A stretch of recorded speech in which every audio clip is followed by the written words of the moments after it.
Brothers and sisters in VR. I have been conspicuously absent from YouTube for a little bit. Life has been happening, meaning I can't post videos as often as I would like. But I do have two things to show for it. One is a new project wherein I and my associate have started a new channel called By Our Powers Combined. It'll be the place for all of our collab videos, the podcasts, episodes, and this new thing we're working on called D Squadron, made in Star Wars Squadrons. Kind of the red versus blue Star Wars Squadrons. But the other project I'm working on is Indie Dev Interviews. And a man by the name of Thomas Kildren was gracious enough to be my first interviewee. Please watch. All right. Hi, I'm Thomas. I'm a stay-at-home dad, and I'm making a VR game about my kid's drawings.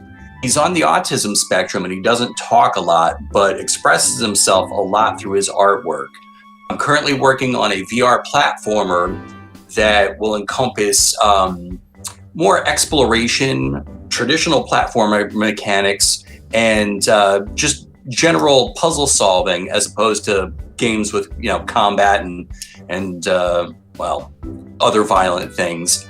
And the idea is that when you look at what's out there for VR content, everything's like a Call of Duty zombie shoot 'em up, and I wanted something to be for the younger kids.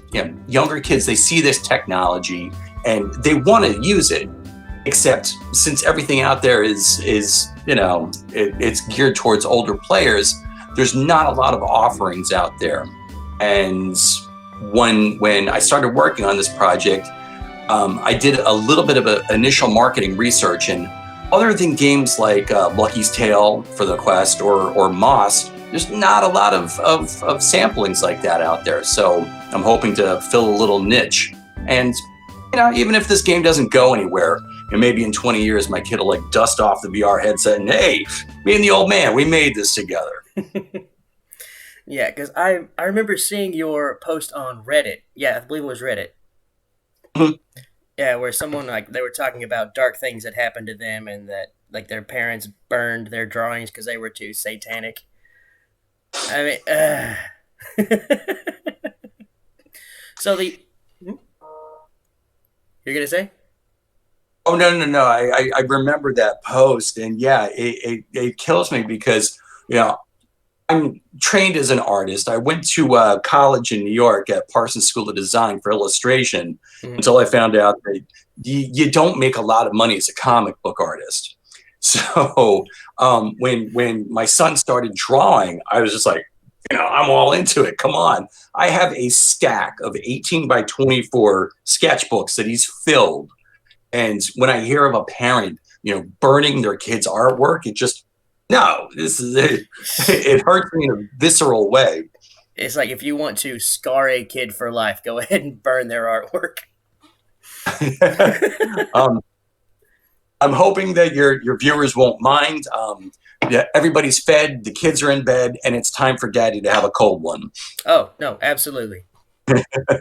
There's nothing wrong with that. What is your, so you said you're a stay-at-home dad, so do you spend the majority of your time working on video games, or is it mostly dedicated to the kids? Oh, it's totally dedicated to the kids. Up until recently, I had two boys at home while my wife is working. And it's just been in the past couple of years that they've actually started going to school. And for the most part, I was getting up at 5:30 in the morning to work on my game. And the kids and the wife would get up. I'd get everybody fed. The wife would go off to work. And I'd have two boys that I'd have to feed, entertain, and keep busy. And now that they're in school, it was so nice having those few scant hours that I could actually work hardcore on my game.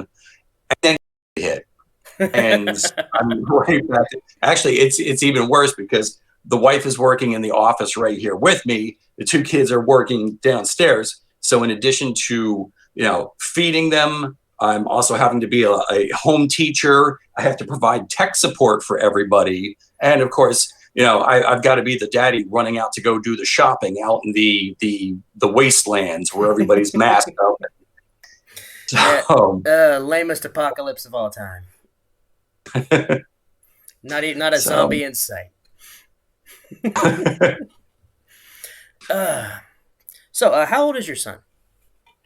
Well, he's 10, and my youngest is turning 8 tomorrow. Oh, So, yeah, no game dev tomorrow. It's going to be trying to find, cake, trying to, get a few presents wrapped and whatnot.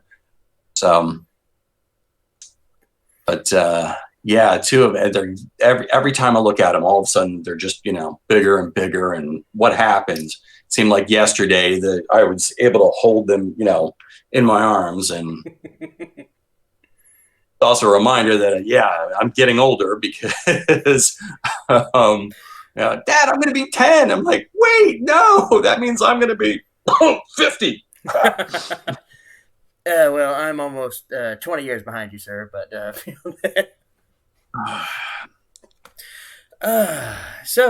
like the name of the game, it's Beepo's what?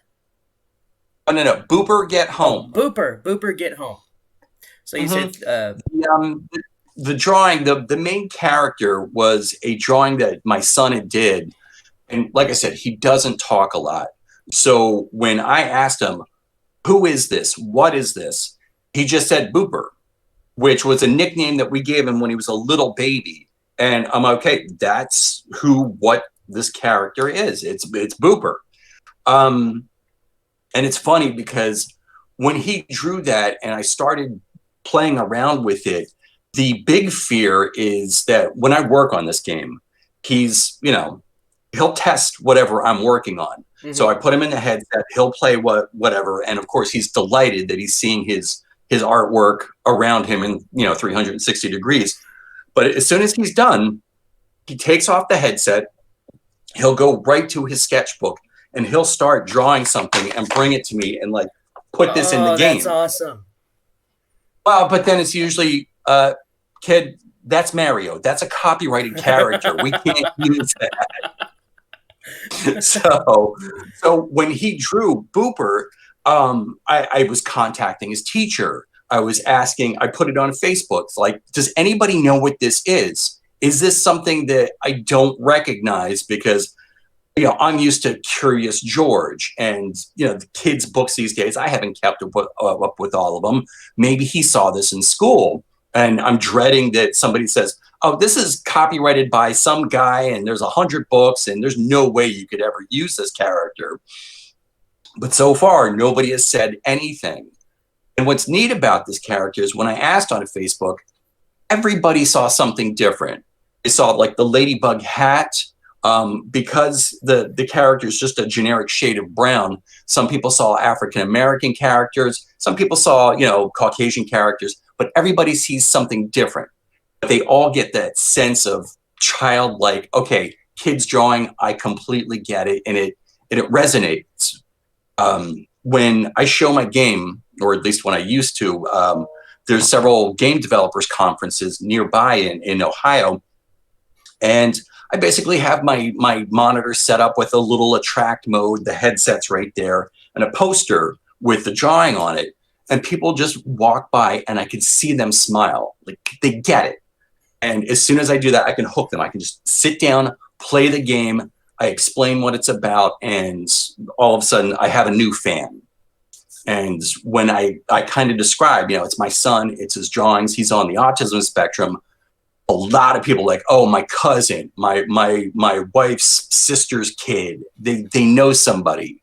And they really appreciate what I'm trying to do, which is not just say, oh, well, this is somebody who's got a disability and he's doing something. No, he's contributing something positive. And that really clicks with people. And obviously, one of the things that I'd like to do if this game takes off at all is basically have part of the proceeds go to autism awareness and acceptance. And if it really takes off, I want to develop a side app where a parent could use their smartphone or tablet and take a picture of their own kid's drawing. Oh my God. And the app will cut it, rig it, and animate it so a kid could play their own game with their own drawing in game. That's like the That hook. is amazing.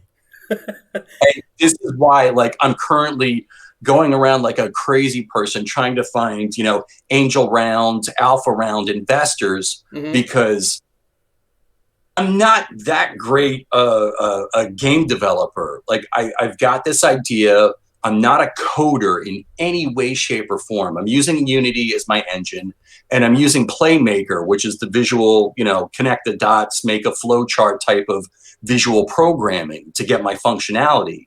And I've gotten okay with it, but I mean, there's so many things that I need somebody smarter than me to help me finish this game, and that's why I need the money.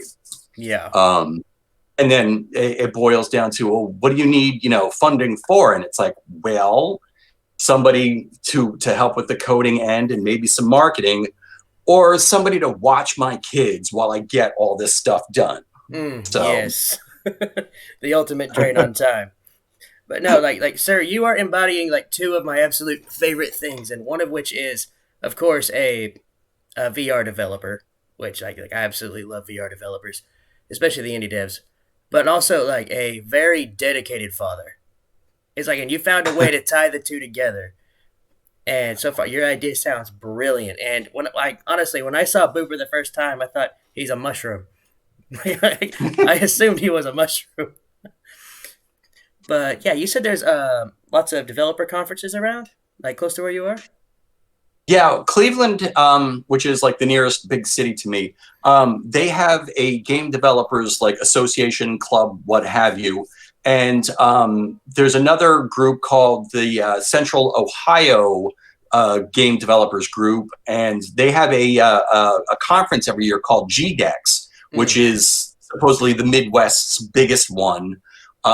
There's also Maker X, which is a little bit more of the Maker Fair type, but they have plenty of games as well. And I'm also trying to branch out into other ones. Like Indiana has the Indie PopCon, which is a little more comic book oriented, but I'm starting to look at branching out. And because I'm also dealing with the kids with disabilities thing, I'm looking at Games for Change in New York as a possible way to get out there and kind of expand, because I'm still at a hobby stage. I'm doing this in my spare time, and I do a little bit of art. So every time I need something, I kind of like, okay, let's see if I can sell a painting or two. Hmm. I'm funding it like out of my own pocket on total guerrilla indie budgeting style.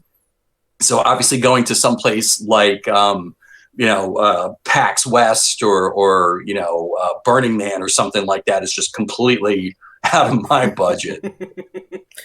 Yeah, I can definitely understand that. Okay, so honestly, you have a absolutely beautiful concept being worked right here. And like you said before, people come by and they see it and they're instantly interested in it, especially people who have like family or they are in that situation.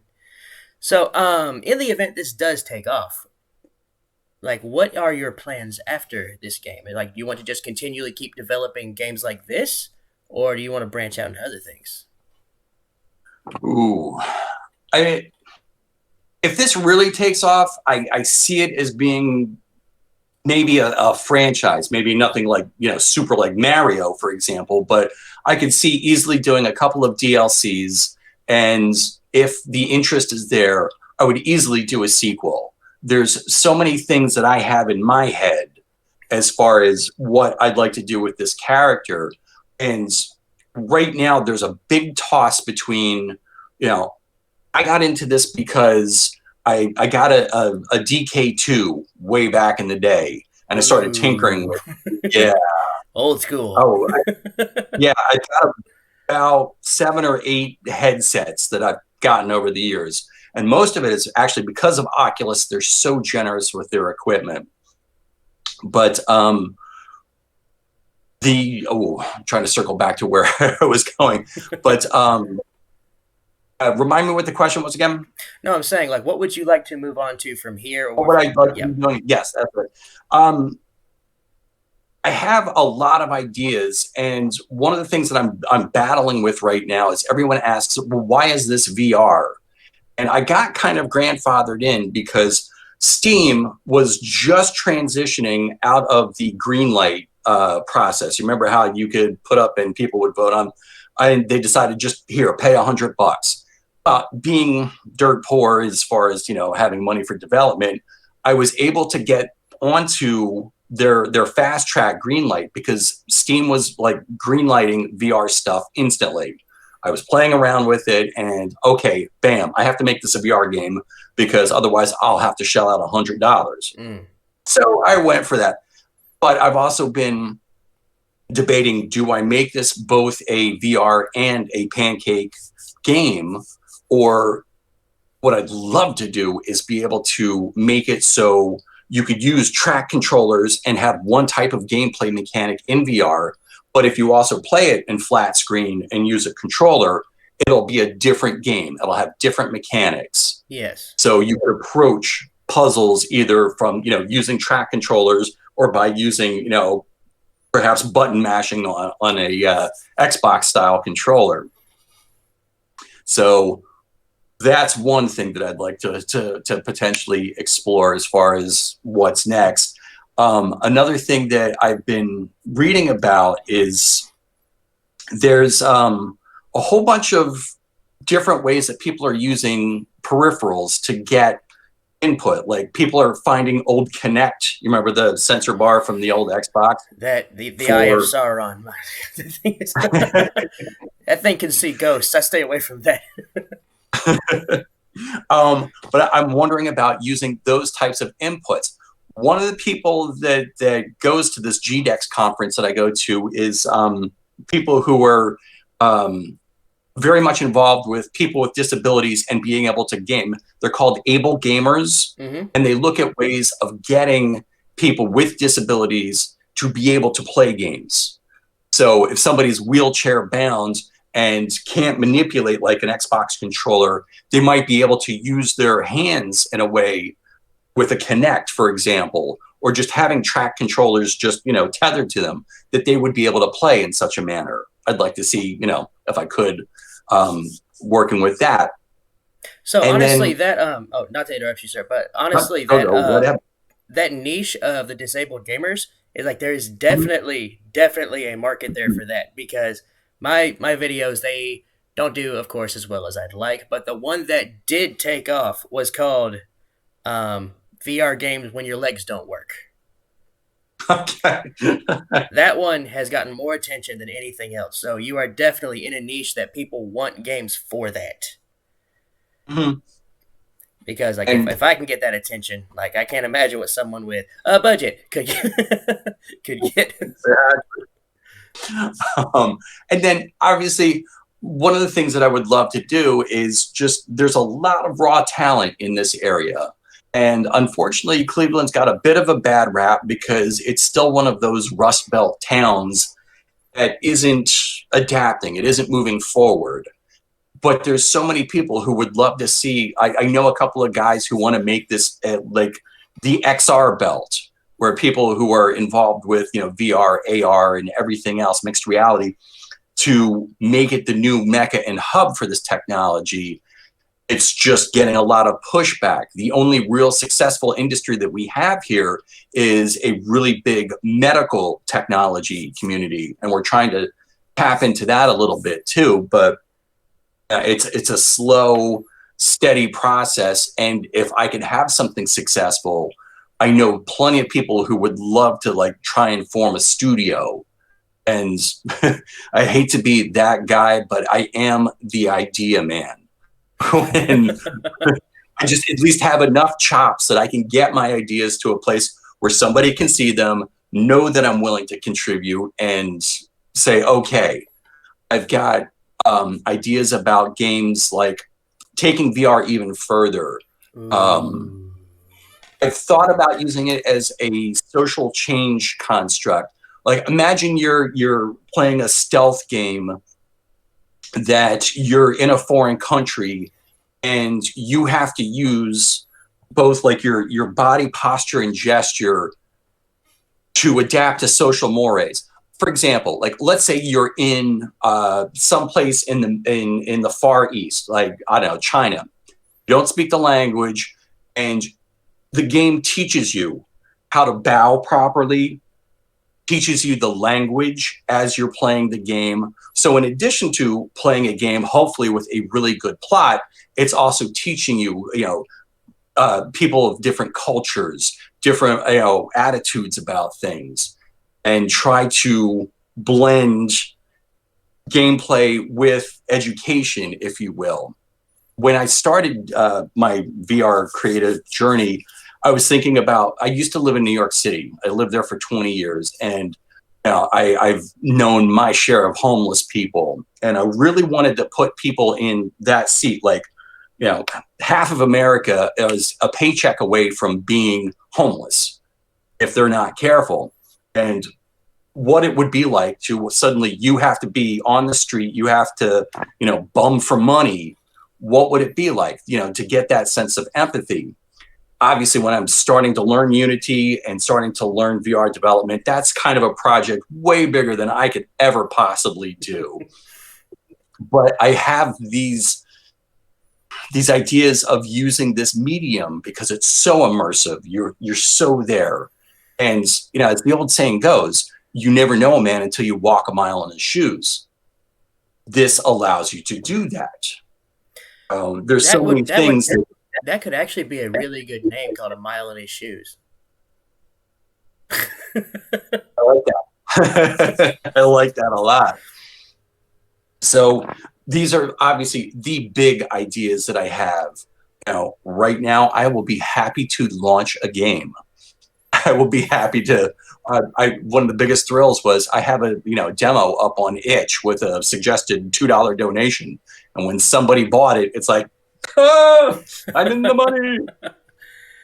Oh, well, sir, you definitely have your roadmap planned out. But the thing is, how to get there. Do you have a Patreon or a Kickstarter, or like beyond the one you have on itch.io? I've actually been burned by a few Kickstarters, so I want it set in stone that if I go any type of crowdfunding, I have a completely definitive project.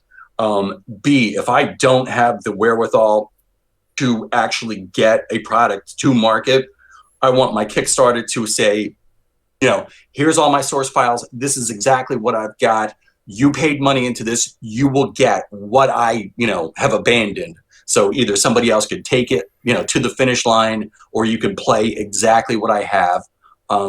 Because I see a lot of people, they go into the Kickstarter with the idea that, I'm going to get this thing, and it either comes out lame or it doesn't happen at all. And I really am wary of, going that route. Yes, I have supported a few projects that have not gotten anywhere, and it's heartbreaking.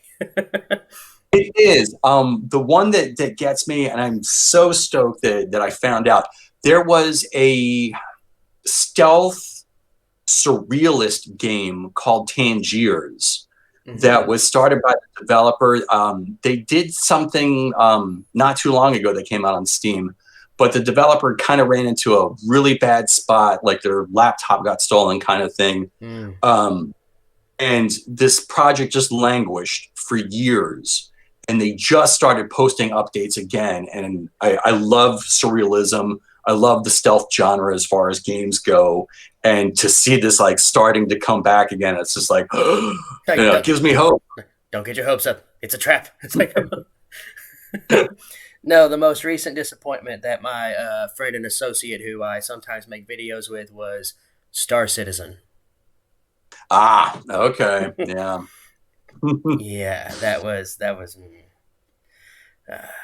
But no, I know that there are some indie developers who are taking advantage of Kickstarter, and the thing is, like, there is such a market out there for VR games that a lot of these are funded within minutes. But a lot of them are still in the developmental stage, so I don't have the I've only donated to one, and that was Elysia. Okay. Yeah, that's the one that I am definitely waiting for. So when you're not developing, so was it the Steam parameters that got you into VR at the beginning, or did you what VR games do you play if you do play? Oh my goodness. Right now my go-to game is Compound. It's a roguelite, cyberpunky. It looks like the old school Doom. It's very pixelated and whatnot, but it's procedurally generated levels, and the plot, if you will, is that you're breaking into a megacorp, and they have just different levels that you keep going up and up until you get to the roof and you have the big boss battle. But it's quick, it loads up easy, it's buttery smooth, and I can jump into it for 20 minutes because I swear they know when daddy's sitting down and he's taking a break, because that's when the kids are knocking on the door. Daddy, I'm hungry. So I really can't get into a long, protracted game. I'm also currently replaying for like the third or fourth time Half-Life Alyx. But this time I'm playing it for the developer's commentary. And as soon as I'm done with that, I have to load up all the Half-Life and Portal games again, because Valve's commentary are gold mines for just general game development and concepts about, okay, there's one spot in episode 1 of Half-Life where you're just coming up to this big chasm and all of a sudden something comes flying by and there's a guy shooting at you. The developers are saying, we're using this motion, we're using the light coming from this source and sounds off to this side to make you look this way. And you hear it, it's just like, this is so subtle. I never noticed it until they said, and it's genius, using all these different bits of information that you don't even recognize. But here's a sound, here's the light, and it's making you turn this way because they want your direction. Now, in VR especially, you have the ability to be looking at your navel while all of a sudden the most epic thing is happening right there. And unless you can guide and force the player to look that way, it's a wasted moment. You just spent 3 years developing this one epic moment that nobody saw because, hey, look at this, I got hands, That aspect had never occurred to me before, honestly, because I've always thought it was just because I've treated it like natural life. It's like I hear a noise, I look. I don't think about how somebody triggered that to make the noise that would attract my attention. And like there's levels to this that I never really realized, which is why I'm happy I'm just a YouTuber, not a developer. And I am still learning this daily. Like when I have 5 minutes, I'm on YouTube looking at developers clips. I'm busy reading about how just classical painters would use shadow and light to build a mood or to guide the viewer to a certain part that they want you to look at. And if I can't manipulate people's emotions, by the time I'm done with this. And that's actually one of the things that I really kind of want to do. I do want to, because this is cute and whatnot, I don't want to play with emotions too much, but I definitely want to have a Disney moment where, Booper has a sidekick and something happens, like Old Yeller gets shot or Bambi's mother. I want some emotions played with there just a little bit. Just enough. You evil man. Okay. Now, I don't necessarily want to ruin VR headsets by having people bawling their eyes out, but I definitely want to get that visceral emotional appeal in people, because those are the experiences that gamers remember. Certainly, like if you played Half-Life 2, Episode 2, when Alex's dad dies at the end. It's heart-wrenching. If you've ever played an indie game called That Dragon Cancer, I have not played that. This is definitely, you have to have a really strong constitution, because it's literally a game developer's kid has cancer and he makes a game about it. And it's literally the journey of them going to the doctors, finding out. And it's a bunch of mini games, and it's a little bit more of just interacting. At one point, you've got this kind of pixelated kid sitting next to you, and you're pulling on a speak and spell, and it's just spinning around, and it makes a little sound, and the kid giggles at it. And it's just all these little experiences, but it obviously builds up to when the child inevitably dies. And I played it once. I will not touch it again because it just, as a parent, that's I, something. Mhm, I can't imagine. So there was mhm. one game that punched me in the heart, and I was not expecting it, What was that? and that was Titanfall 2. Ooh, okay. When they kill your robot. It's just like we were just becoming homies. I mean, come on. But then, like, yeah, of course, like spoiler. In the end, they give you like the memory of that robot, so you can put it into another one. But Very well, like, yeah. they came back and rescued it. But it's just like, ah. But yeah, if you can attack the emotions and like create something endearing, get that Disney moment, people will remember it forever. I haven't played Titanfall 2 in so long, but that every now and then that thought comes into my mind. It's like that was a good game, but oh, Yeah.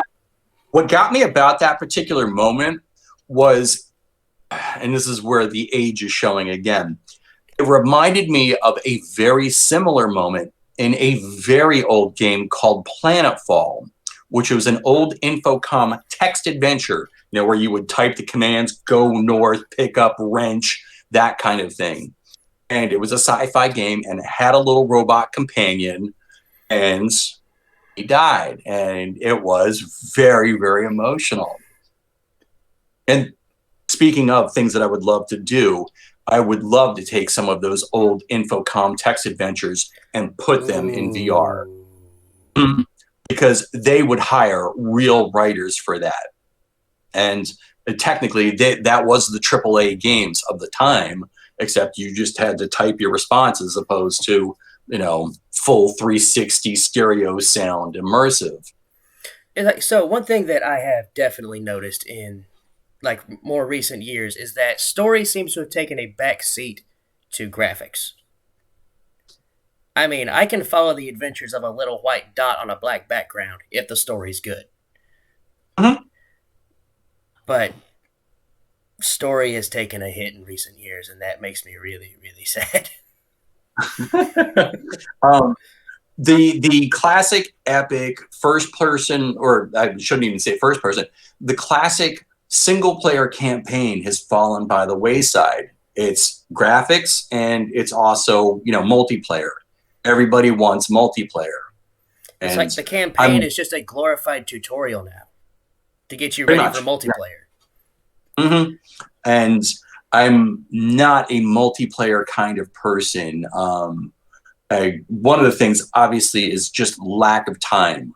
I think the last multiplayer game my brother-in-law and I played like Age of Empires 2, and this was 3 years ago, just because, he's a college professor, so he was off for like spring break or something. Everybody else was in bed, and we just cracked a couple of cold ones, and we played for like 3 hours, and then I'm really tired. I'm going to bed. Kinda. Some of my fondest memories are playing Age of Empires with my dad and my sister back at least 15 years ago, something like Oh yeah, that. isn't that crazy? I always sucked at RTS games and they didn't. But Mhm. you get time with your family when you can. Oh yeah, and that's, when Half-Life Alex came out, I was also waking up at 5:30 in the morning just to sneak in and put on the headset, and I was just gobsmacked with how awesome that game was. The amount of work that Valve puts into stuff. Mhm. That's why they only release a game once every what 10 or 15 years. So Yeah, it's like they're the I'm James still getting Cameron of game developers. I'm still getting comments on something that I found that I don't think anybody else did in that game. But there's a part where you go through this old abandoned zoo, and as you're just coming out, and of course, spoilers, Eli is explaining that what they've got locked in this vault may not be something like a super weapon like they thought. It might be something they don't want to get let out. And at that moment, if you look down, you're kind of just in a transition spot. You're leaving the zoo, and there's a couple of doors that you need to go through, and it's kind of beat up and whatnot, and there's piles of crap on the ground. And if you look down, just as Eli's saying that maybe it's something that they don't want to get out, there's a crowbar hidden in the dirt. Yeah, you can see it distinctly. Yeah, this is the kind of. Oh, I just got chills.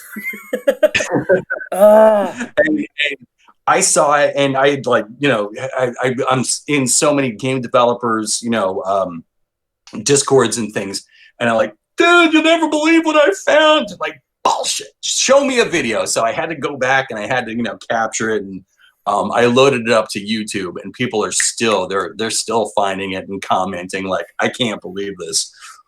And it just happened to be because I wasn't looking where Valve wanted me to. I was looking at my feet. And I just, wait, what is that? So, did you ever put on the hard hat? Oh my goodness, heck yeah! I probably wore that through most of the game. It's like, and I tried to wear a cone too, because there's a traffic cone that you find as you're going through the playground when the Australian guy is guiding you to his little secret lair. Yeah. But as you're, going down the slide, and as you get to the ladder that drops down, there's a cone that you can wear as a hat too. I had no idea about the cone, but like it's the little things, the little details that Valve will pay attention to. So like when you're, in the Jeff area, like when like. Oh yeah. Like, to hell with Jeff. I hate Jeff. Okay. Those big sloppy kisses. Anyway, when you meet the other salvager who's in there, Valve. Like, if you're wearing the hard hat, the guy will comment and say, nice hat, by the way. Get out. Oh, yes. That's cool. And also, the hard hat, if you're being, if you go into a room with the barnacles and you're wearing the hat and you actually run into it, it'll just take the hat off instead of coming at you. All right. Well, I got to go replay that again now. So you're walking through and suddenly your hard hat's gone. You just see it getting pulled up by the tongue of the barnacle. Oh, that is so cool. It's like the attention to weird little details. Oh, it's gorgeous. And hence also why I need somebody else to work with, simply because that's the sort of thing that I need another creative mind to work with to help come up with those ideas. Certainly the things that I'd like to include are, plenty of achievements, hidden objects, things that you wouldn't think of. And, I'm sure, when you go back and you look at the cartoons that you used to watch as a kid, there's so many like grown-up jokes that kids never. I want to put those in too. And I'd love to mess with certain things like, the achievements also unlock certain things. So if you happen to find X number of special things, you could change your hat, even if it's just cosmetic changes. But I'd like the achievements to be worth more than just, you get a little, thing on your Steam achievement list, but it's something that actually benefits you in game, something that makes it more fun. And just looping back to what you had said earlier about a Kickstarter, one of the things that I did consider with doing a Kickstarter is if I actually go that route, how they always break it into tiers. I want the super subscriber, the guys who, throw $100 or more, probably to get some handmade artwork straight from my art director, just to have a framed piece of artwork from the kid who actually helped make this game. Would he part with it? Oh, like I said, I have a stack of 18 by 24 sketch pads that are just crammed full of. Okay, here. Sketch pad. And there's just, wow, this is all pencil, but page after page after page of his drawings. And I actually have a stack that is about 2 feet tall because he just fills them up, goes on to the next one. That's incredible. It's like, and honestly, Mr. Guy, I know you said call me Thomas, but like, Southern boy, Mister and Sir, all that keeps going. Where about? Tennessee. Okay, Kentucky. Oh, I was but born in Fort Knox but because my daddy was in the army. okay. Well, I'm in Japan, so right now. Yeah, that's why it's bright here and dark there.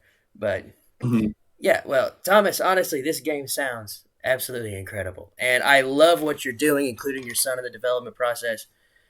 And I wish I could have come up with the idea of having your kids' drawings be animated just by like scanning them into your phone or whatever. That's what's going to make that is the pristine idea right there. But there's definitely a market for what you're working on right now. And I have several subscribers who happen to be indie developers, such as yourself. And maybe one of these guys seeing this will, I don't know, hit you up. But, but anyway, Mr. Kildren, it has been a pleasure. And thank you for being here for my first interview. And yeah, if you could send me any like screenshots, video footage or something, I can give these people, everyone who's watching this can have something to look at that is in game. I'd greatly appreciate that. Done. I'll send that to you immediately. And in the event that people want to give this game a shot, where can they find it? I currently have a demo for both Quest and Vive and Rift on itch.io. I'll send you that link as well. All right. Thank you, Mr. Kildren. Thank you for your time. Thank you, Scotty. Have a good one. All right. Take care.